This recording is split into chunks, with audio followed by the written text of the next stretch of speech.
నేను కోరుతా ఉన్న కేంద్ర ప్రభుత్వాన్ని బలమున్నది కదా అని చంపుకుంటా పోవుడు కాదు, అది ప్రజాస్వామ్యం కాదు. ఆపరేషన్ కగారును ఆపాలనేటువంటి ముఖ్యమంత్రి గారు మాజీ ముఖ్యమంత్రి కేసీఆర్ గారి డిమాండ్ ఏదైతే ఉందో దానికి సంపూర్ణమైన మద్దతు తెలియజేస్తుంది.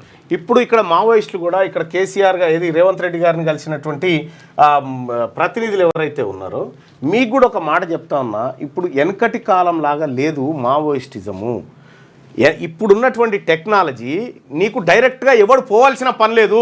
డ్రోను అదంతా అదే పైకి ఎగిరి ఎనిమి ఏడున్నడో ఎతికి ఎనిమిని కాల్చి మళ్ళీ వస్తుంది అదే డ్రోను. అంతే, అది గుట్టనా సొరంగమా ఏదని కాదు, ఆర్టిఫిషియల్ ఇంటెలిజెన్స్ ద్వారా వస్తూ ఉంది. ఈ రోజుల్లో మీరు మనగడ సాగించలేరు.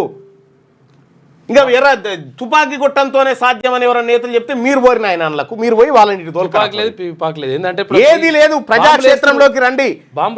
మావోయిస్టులారా మీరు లొంగిపోయి ప్రజాక్షేత్రంలోకి వచ్చి ప్రజా ఉద్యమాల్లో ప్రజాస్వామ్యయుతంగా పాల్గొనండి. అంతేగాని ఇప్పుడు వీళ్ళ మాటలు నమ్మి ఇంకా తుపాకీ కొట్టంతోనే రాజ్యాధికారం అని రాదు కూడా రాదు.